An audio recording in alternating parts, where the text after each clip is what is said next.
Hello दोस्तों, welcome in JBL। यहाँ regularly battle through the heavens के एपिसोड के नोवेल एक्सप्लेनेशन की वीडियो यह चैनल पर अपलोड होंगी।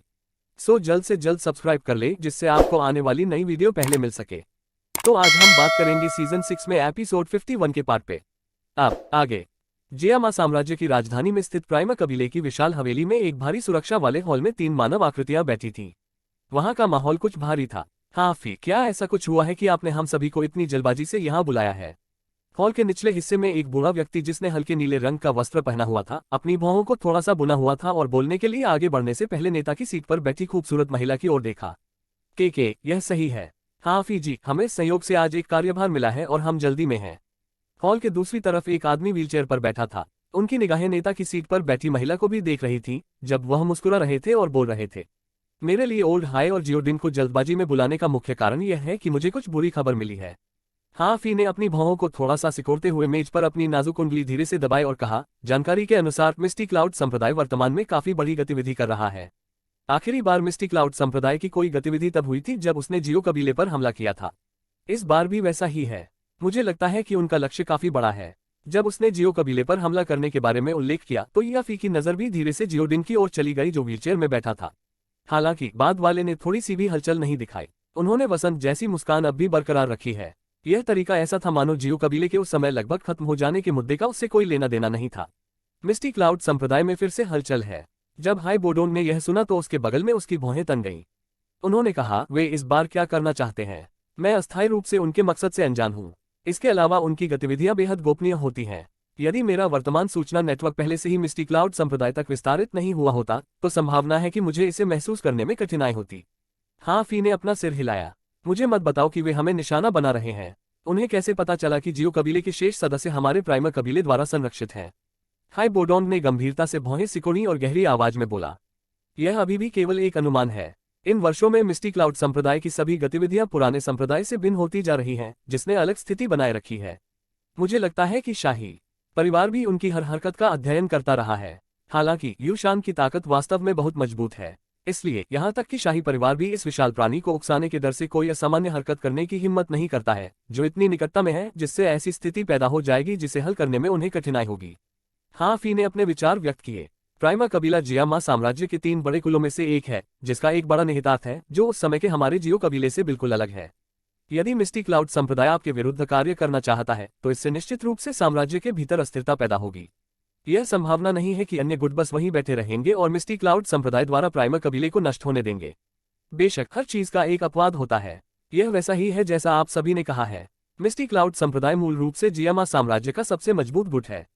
अब युन शान जैसे विशेषज्ञ के शामिल होने से अन्य गुट मदद करने की इच्छा होने पर भी थोड़ा डरेंगे। जियोडिन जो व्हीलचेयर पर बैठा था उसके सामने अपनी 10 उंगलियां पार कर गया और धीरे से बोला, इन शब्दों में कुछ तर्क है। हालांकि हमें हमेशा सावधान रहना चाहिए। जियोडिन, आपको अपने कबीले के सदस्यों को इस अवधि के दौरान जितना संभव हो इससे बचना चाहिए। प्राइमा कबीले को भी चुपचाप सतर्क हो जाने की जरूरत है। क्या मिस्टी क्लाउड संप्रदाय को वास्तव में कोई गतिविधि शुरू करनी चाहिए? हम कम से कम आश्चर्यचकित नहीं होंगे। हाई बोडोन गहरी आवाज में बोलने से पहले कुछ देर तक हॉल में ऊपर नीचे घूमता रहा। हाँ, जियोडिन ने थोड़ा सिर हिलाया। उसने हाई बोडोन के बूढ़े चेहरे पर तनी हुई उदासी देखी और धीरे से आह भरी, ओल्ड हाई, मुझे सच में खेद है। यह सब हमारे जियो कबीले के कारण है। हमने वास्तव में आपके प्राइमर कबीले को फंसाया है। आप अब भी ऐसा क्यों कह रहे हैं? हाई बोडोन ने जियोडिन की ओर अपना हाथ लहराया। उन्होंने फी की मुस्कान के साथ कहा, इसके अलावा हम वास्तव में बिना किसी कारण के आपकी मदद नहीं कर रहे हैं। आप इसे ऐसे मान सकते हैं जैसे बूढ़ा व्यक्ति अपने पुराने जीवन और प्राइमर कबीले को दांव के रूप में उपयोग कर रहा है। ओल्ड हाई शर्त लगा रहा है कि मेरा तीसरा भाई वापस लौटने और मिस्टी क्लाउड संप्रदाय को हराने में सक्षम होगा।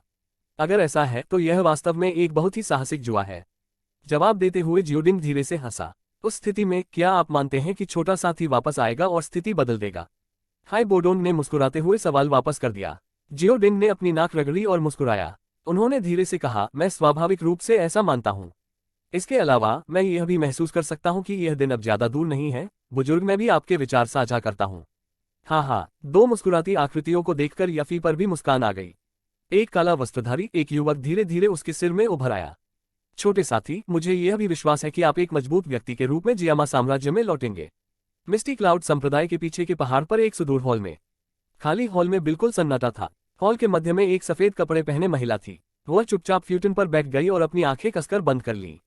चरम विशाल बड़े हॉल में अचानक दरवाजा खुलने की आवाज आई। तुरंत कसकर बंद किया गया दरवाजा धीरे से खोला गया। दरवाजा खुलने के बाद एक बूढ़ा व्यक्ति धीरे धीरे अंदर आया। आखिरकार उसके कदम उस स्थान पर रुके जो सफेद कपड़े पहने महिला से ज्यादा दूर नहीं था। वह फीकी मुस्कान के साथ बोला, यूं क्या तुम अब भी टीचर से नाराज हो? सफेद कपड़े पहने महिला ने बुरी आवाज सुनकर धीरे से अपनी बंद आंखें खोली। शिक्षक, आप इस निषिद्ध हॉल में आने के लिए स्वतंत्र क्यों हैं? सफेद कपड़े पहने महिला ने सामने बूढ़े आदमी की ओर देखा, लेकिन वह खड़ी नहीं हुई। उसकी आवाज में कुछ आत्मा उपहास था। ओह यूनेर, तुम्हारा स्वभाव अब भी वैसा ही है। आप भूल गए हैं कि जियो कबीले के कारण आपके शिक्षक ने आपको कैसे प्रशिक्षित किया है, जो आपसे पूरी तरह से असंबंधित है। बूढ़े आदमी ने इस तरह से बात करते हुए आह भरी कि वह थोड़ा नाराज था कि वह उसकी उम्मीदों पर खरी नहीं उतरी। यून को स्वाभाविक रूप से शिक्षक की शिक्षा मेरे दिल की गहराई से याद थी। यूं एक क्षण बाद वह धीरे से बोली, हालांकि आपको एक छोटे से जियो कबीले के साथ इस तरह से व्यवहार करने की आवश्यकता क्यों है? ऐसा करने से आप और जियो एक ऐसा बिंदु आएगा जहां आप में से कोई भी तब तक आराम नहीं करेगा जब तक कि दूसरा मर न जाए। ऐसा ही होगा। वह एक युवा पीढ़ी है जो सोचती है कि उसमें कुछ प्रतिभा है। क्या वह सचमुच मुझे यूशान को डरा सकता है? जब यून ने एक बार फिर उस व्यक्ति का जिक्र सुना तो बूढ़े व्यक्ति का चेहरा तुरंत बदसूरत हो गया। उसने अपनी आस्तीनें घुमाई और ठंडी मुस्कान के साथ बोला, उस आदमी को 3 साल पहले जियामा साम्राज्य से बाहर निकाल दिया गया था। हालांकि इन 3 वर्षों के दौरान कुछ पड़ोसी देशों से उस साथी की कोई खबर नहीं है।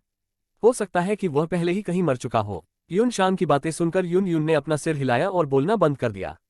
ठीक है, मैं यहाँ आपके साथ उस व्यक्ति के बारे में चर्चा करने के लिए नहीं हूँ। जब तक तुम उस लड़के के बारे में भूल जाओगे, मैं एक बार फिर तुम्हें संप्रदाय के नेता के पद पर आसीन होने दूंगा। हालांकि अब देखकर आप अभी भी उन्हें भूल नहीं पा रहे हैं। यूं शान ने थोड़ी निराशा के साथ माहौल का अध्ययन किया। उसने भी भौहें सिकोड़ ली और गहरे ठंडे स्वर में बोला, मैं निश्चित रूप से उस जियो कबीले को नहीं छोड़ूंगा। मुझे पहले ही जानकारी मिल चुकी है कि जियो कबीले के बचे हुए सदस्यों को प्राइमर कबीले द्वारा संरक्षित किया जाना चाहिए। वह पुराना साथी हाई बोडोन बार बार मेरे मिस्टी क्लाउड सेक्ट में बाधा डालता रहा है। क्या वह सचमुच सोचता है कि बूढ़ा मैं उसे खत्म नहीं कर सकता? इस बार मैं जियो कबीले को जियामा साम्राज्य से पूरी तरह से खत्म कर दूंगा। आप प्राइमर कबीले के खिलाफ कार्रवाई करना चाहते हैं? यह सुनते ही यून तुरंत चौंक गई। उसके स्वर में कुछ अनैच्छिक गुस्सा था। प्राइमर कबीला जियामा साम्राज्य के 3 बड़े कुलों में से एक है। यदि मिस्टी क्लाउड संप्रदाय उनके खिलाफ कार्रवाई करता है तो हम निश्चित रूप से कई गुटों की नाराजगी पैदा करेंगे। क्या शिक्षक मिस्टी क्लाउड संप्रदाय को ऐसी स्थिति में रखना चाहते हैं जो जियामा साम्राज्य में सभी का विरोध करे? वे नाचने वाले जोकरों का एक समूह है। यून शान के बूढ़े चेहरे पर तिरस्कार की भावना झलक उठी और वह ठंडे स्वर में हंसा, यदि वे वास्तव में हस्तक्षेप करना चाहते हैं तो यह भी ठीक है। जियामा साम्राज्य बहुत लंबे समय से शांतिपूर्ण रहा है। इसे अच्छे से धोना हमारे मिस्टी क्लाउड संप्रदाय के लिए बुरा नहीं माना जाता है। यून आश्चर्यचकित रह गई जब उसने यून शान को देखा, जिसका चरित्र पहले से काफी बदल गया था। उसे सचमुच बड़ा अविश्वास महसूस हुआ। जिस शिक्षक का वह उस समय सबसे अधिक सम्मान करती थी, वास्तव में उसका यह हाल हो गया था। शिक्षक, यदि आप पश्चातापहीन बने रहे तो मिस्टी क्लाउड संप्रदाय देर सबेर आपके हाथों बर्बाद हो जाएगा। यूं ने अपने दांत भींच लिए और गुस्से से बोली, यूं अब आप और अधिक निडर होती जा रही हैं। आप वास्तव में मुझसे इस तरह से बात करने की हिम्मत करते हैं? दांतते ही यून शान की अभिव्यक्ति ठंडी हो गई। उसने तुरंत अपनी आस्तीनें घुमा और हॉल से बाहर चला गया। मिस्टी क्लाउड संप्रदाय मेरे हाथों नष्ट नहीं होगा। इसके बजाय मैं इसे उस ऊंचाई तक ले जाऊंगा जो अतीत में कभी नहीं थी। वह स्तर कुछ ऐसा है जिस तक मिस्टी क्लाउड संप्रदाय के पिछले संप्रदाय के नेताओं में से कोई भी कभी नहीं पहुंचा। यूं शान जैसे ही हॉल से बाहर निकलने वाला था, रुक गया। उन्होंने ठंडे स्वर में कहा, इसके अलावा यह सबसे अच्छा है कि आप उस लड़के के बारे में भूल जाएं। यह ख्वाहिश मत पालिए कि वह अब भी जियामा साम्राज्य में लौट आएगा। अगर वह वापस लौटा भी तो सबसे पहला काम जो वह बुरा करेगा वह उसकी नन्ही जान ले लेगा। इसके अलावा मिस्टी क्लाउड संप्रदाय उसके पूरे कबीले को नष्ट कर देगा। आप मिस्टी क्लाउड संप्रदाय के संप्रदाय नेता होने का मतलब है कि आप और वह एक संभवता है। यून शान यह कहने के बाद आगे बढ़े और हॉल से बाहर चले गए। उसने अपनी आस्तीनें लहराई और बड़ा मोटा दरवाजा एक धमाके के साथ कसकर बंद हो गया। यून ने कसकर बंद दरवाजे को देखते हुए अपनी मुट्ठी कसकर भींच ली। एक क्षण बाद उसके चेहरे पर कुछ भावनात्मक दर्द और निराशा उभर आई। जियो यान उड़ने वाले जादुई जानवर के विशाल सिर पर पालथी मारकर बैठा हुआ था। उसकी नजर उसके नीचे बेहद छोटी जमीन पर पड़ी। उसने अपना सिर घुमाया और अपने पीछे के लोगों से पूछा, अब हम कहाँ हैं? जियो यान की बातें सुनकर जियो ली, जो लिन यान और अन्य लोगों के साथ बातें कर रहा था और हंस रहा था, ने अपना सिर घुमा लिया। उसने तेजी से अपने स्टोरेज रिंग से एक नक्शा निकाला और मुस्कुराते हुए कहा, हम वान यान नामक एक छोटे से देश में हैं। यह जगह पहले से ही ब्लैक कॉर्नर रीजन से बहुत दूर है। हमारी गति के अनुसार हमें 1 और महीने के समय में जियामा साम्राज्य की सीमाओं तक पहुंचने में सक्षम होना चाहिए। अभी 1 और महीना है हुआ। जियो यान बुदबुदाया। उसकी नजर तुरंत लिन यान और अन्य लोगों की ओर गई। यात्रा के इस 1 महीने के दौरान उन्होंने अपना अधिकांश समय टाइगर ईगल बीस्ट पर बिताया था, भले ही वे कभी कभी आराम करने के लिए नीचे उतरते थे। इस प्रकार की नीरस यात्रा कोई सामान्य व्यक्ति सहन नहीं कर सकती थी। हालांकि सौभाग्य से इस यात्रा पर अधिकांश लोग मजबूत थे। यदि वे वास्तव में ऊब गए हों तो भी वे अपना समय व्यतीत करने के लिए प्रशिक्षण पर भरोसा कर सकते हैं। तो अगर यह यात्रा कुछ और महीनों तक जारी रही तो संभावना है कि मैं निश्चित रूप से पागल हो जाऊंगा। जब लिन यान ने जियो यान की निगाहें दूसरी ओर देखते हुए देखा तो वह असहाय चेहरे के साथ बोला। जियो यान मुस्कुराया। उसकी नजर सभी दिशाओं में गई और उसने तुरंत कहा, जी यान कहाँ है? मुझे यह मत कहो कि वह इसे अब और बर्दाश्त नहीं कर सकती और खुद ही भाग गई है। वह छोटी बच्ची शांत नहीं बैठ सकती। वह पहले ही सामने की ओर दौड़ चुकी है। हालांकि मेडुसा उसका पीछा कर रही है। जियोली ने अपना सिर हिलाया, जियोयान के करीब चला गया और बोलते समय आश्चर्य से अपनी जीभ चिटकाई। यह वास्तव में अप्रत्याशित है कि बर्फीली ठंडी महिला वास्तव में जियान के साथ काफी अच्छा व्यवहार करती है। उसने वास्तव में स्वेच्छा से उसका पालन करने और उसकी रक्षा करने की पेशकश की। उन्हें जैसा पसंद है वैसा करने दो। जियान को कैलिन के साथ किसी भी परेशानी में नहीं पड़ना चाहिए। जियोयान मुस्कुराया। उसकी नजर उसके पीछे 10 से अधिक टाइगर ईगल जानवर पर पड़ी और कहा, कोई दुर्घटना नहीं हुई है ना? हाँ, सब कुछ सुचारू रूप से चल रहा है। हालांकि लोगों के इतने बड़े समूह के आकाश में उड़ने से जब हम कुछ क्षेत्रों में उड़ेंगे जहां कुछ गुट स्थित है तो हम अपरिहार्य रूप से कुछ हलचल पैदा करेंगे। यदि उनके पास कोई मजबूत व्यक्ति है तो वे आकर जांच करेंगे। इसके अलावा जब उन्होंने देखा कि हमारा यह समूह इतना मजबूत है तो उनमें से कुछ लोगों ने हमें नीचे जाकर उनके साथ इकट्ठा होने के लिए भी आमंत्रित किया। जवाब देते हुए जियोली हंसे। इन गुटों के साथ संघर्ष में पड़ने से बचने का प्रयास करें। हम केवल गुजर रहे हैं और चाहे कोई भी समस्या आए हम हस्तक्षेप नहीं करेंगे। बस उन लोगों को अस्वीकार करें जिन्होंने हमें निमंत्रण दिया है। जियोयान ने थोड़ा सिर हिलाया और एक पल सोचने के बाद बोला। ब्लैक कॉर्नर क्षेत्र से जियामा साम्राज्य तक की यह यात्रा हजारों किलोमीटर लंबी थी। हर तरह के अलग अलग गुट उनके बीच दूरियां भर रहे थे। यदि वे किसी मुसीबत में फंस जाते तो संभव था कि उनकी यात्रा में बहुत देरी हो जाती। यह कुछ ऐसा था जिसे जियोयान, जो जियामा साम्राज्य की जल्दी में था, देखना नहीं चाहता था। मैं स्वाभाविक रूप से इसके बारे में जानता हूं। इसके अलावा मैंने ओल्ड यिंगू और अन्य लोगों को भी सूचित किया है कि वे उन विशेषज्ञों के साथ सम्मानपूर्वक व्यवहार करें जो निरीक्षण करने आए हैं। जियोली ने हंसते हुए कहा। जियोयान ने सिर हिलाया। वह उठ खड़ा हुआ और उसकी नजर सुदूर उत्तरी आकाश पर पड़ी। एक क्षण बाद उसने गहरी सांस छोड़ी और कहा, मुझे आश्चर्य है कि भाई और बाकी लोग कैसे हैं। यह सुनकर जियोली भी क्षण भर के लिए चुप हो गया। उन्होंने तुरंत जियोयान के कंधे को थपथपाया और सांत्वना देते हुए कहा, आराम करो। हालांकि बड़ा भाई हमसे कमजोर है, उसके पास कई विचार हैं और विचारों की कभी न खत्म होने वाली संख्या है। मिस्टी क्लाउड संप्रदाय के लिए उसे पकड़ना इतना आसान नहीं है। जियोयान ने थोड़ा सिर हिलाया और आह भरते हुए कहा, उम्मीद है। यह सही है। क्या आपको इस अवधि में अपने प्रशिक्षण के दौरान डू हुआन की ओर आगे बढ़ने का एहसास है? दबाव भरे माहौल को महसूस करने पर जियोली हंसे और विषय बदल दिया। यह इतना आसान कैसे हो सकता है? जियोयान ने कड़वी मुस्कान के साथ अपना सिर हिलाया। डू वेंग से डू हुआन तक आगे बढ़ने का प्रयास करना वास्तव में कोई आसान काम नहीं था। क्या आप अपनी ताकत बढ़ाने के लिए औषधीय गोलियों का उपयोग नहीं कर सकते? मुझे याद आ रहा है कि एक विशेषज्ञ डू वांग अपनी ताकत को 1 स्टार तक बढ़ाने के लिए एक डू स्पिरिट पिल का सेवन करने में सक्षम है ना? आपकी वर्तमान ताकत को देखते हुए क्या आप संयोगवश एक गोली खा लेने से सफल नहीं हो पाएंगे? जियोली ने उसकी ठुड्डी को सहलाया और समझाया। डू स्पिरिट पिल, इसका सेवन करने वाले डू वांग को अपनी ताकत 1 स्टार तक बढ़ाने में सक्षम बनाएगी। हालांकि इसका मेरे लिए ज्यादा उपयोग नहीं है। इसके अलावा वो औषधीय गोली शीर्ष डू वांग विशेषज्ञ को बाधा को तोड़ने में असमर्थ बनाती है। अन्यथा यदि डू वांग वर्ग के शिखर पर पहुंचने वाले सभी लोगों को डू स्पिरिट पिल का सेवन करना होता तो क्या यह उन लोगों को डू वांग वर्ग में आसानी से पहुंचने में सक्षम नहीं बनाता? जियोयान ने अपना सिर हिलाया और असहायता से उत्तर दिया। यह तरीका कुछ ऐसा था जिसके बारे में उसने बहुत पहले सोचा था। हालांकि याओ लाओ ने भी कहा था कि डू स्पिरिट पिल का प्रभाव अब उनकी वर्तमान ताकत के मुकाबले उतना अच्छा नहीं था। डू हुआन वर्ग में सफलता पाने के लिए वह इस पर भरोसा नहीं कर सकता था। यदि डू स्पिरिट पिल का उपयोग करना संभव नहीं है तो अन्य औषधीय गोलियों के बारे में क्या? संभावना है कि मैं इस बार अपनी सफलता के लिए किसी बाहरी ताकत पर भरोसा नहीं कर सकता। जियोयान ने अपना सिर हिलाया। हालांकि 2 साल तक भूमिगत रहने से उनकी ताकत बहुत बढ़ गई थी, लेकिन इसने कुछ खतरों को भी पीछे छोड़ दिया था। अब वह इन खतरों को दूर करने की पूरी कोशिश कर रहा था। यदि वह इस समय अपनी ताकत बढ़ाने के लिए किसी बाहरी ताकत का उपयोग करता तो संभावना थी कि वह थोड़े समय के भीतर काफी मजबूत ताकत हासिल करने में सक्षम हो जाता। हालांकि यह भविष्य में उसके लिए और भी ऊंचे स्तर पर प्रवेश करने में बाधा बन सकता है। इस तरह की चीज उसकी ताकत को ओवरड्राफ्ट करने से थोड़ी अलग थी और यह कुछ ऐसा था जो जियोयान नहीं करना चाहता। जियोली केवल असहाय होकर अपना सिर हिला सका जब उसका सुझाव अस्वीकार कर दिया गया। ऐसे मामलों में वह ज्यादा मदद नहीं कर पाता था। जियोयान मुस्कुराया और सिर हिलाया। इस अवधि के दौरान वह वास्तव में थोड़ा अधीर था। जैसे ही जियोयान और जियोली बातचीत कर रहे थे अचानक तेज हवा की आवाज उनके सामने आई। 2 शख्सियतें तेजी से आगे बढ़ीं। अंत में वे इस टाइगर ईगल जानवर जियोयान के समूह में सवार हो गए। जियोयान और अन्य लोगों ने देखा ये आकृतियां वास्तव में जी यान और मेडुसा थीं। जियाओ यान ने जी यान के प्रसन्न मुस्कुराते चेहरे को देखते हुए अपनी नाक सूंघी। वह हवा में बेहद कमजोर औषधीय सुगंध की गंध को सूंघने में कामयाब रहा। वह तुरंत आश्चर्यचकित होकर पूछने से खुद को नहीं रोक सका, आप दोनों औषधीय सामग्री लेने गए थे? ही तुम्हारी नाक सचमुच संवेदनशील है। जब जियो यान ने तुरंत अपना मकसद बताया तो जी यान जोर से हंसी। उसने अपना हाथ पलटा और उस पर कुछ सुंदर आकार के जेड बक्से दिखाई दिए। छोटी लड़की ने उन्हें जियो यान को बड़े प्यार से सौंप दिया और उसने हंसते हुए कहा, आप भविष्य में कैलिन को औषधीय गोलियों को परिष्कृत करने में मदद करने के लिए इनमें से कुछ औषधीय सामग्री रख सकते हैं। हालांकि आपको बाकियों के साथ याओवान को निखारने में मेरी मदद करनी चाहिए।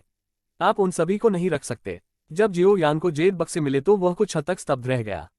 उसने उन्हें एक एक करके खोला और उसकी आंखों में आश्चर्य तुरंत गहरा हो गया। वह बुदबुदाया, यह है जेड ड्रैगन लार, अत्यधिक शीत गैनोडर्मा। ये औषधीय सामग्रियां आपको ये कहां से मिली? यह कोई आश्चर्य की बात नहीं थी कि जियो यान चौंक गया था। ये कुछ औषधीय तत्व अधिकतर वे थे जो सोल रिकवरी पिल को परिष्कृत करने के लिए आवश्यक थे। जियो यान ने उस समय मेडुसा से इस औषधीय गोली का जिक्र किया था। यह अप्रत्याशित था कि कुछ औषधीय तत्व जो ब्लैक कॉर्नर क्षेत्र में भी मिलना मुश्किल था, वास्तव में इस छोटी लड़की जी यान को एक ही बार में मिल जाएंगे।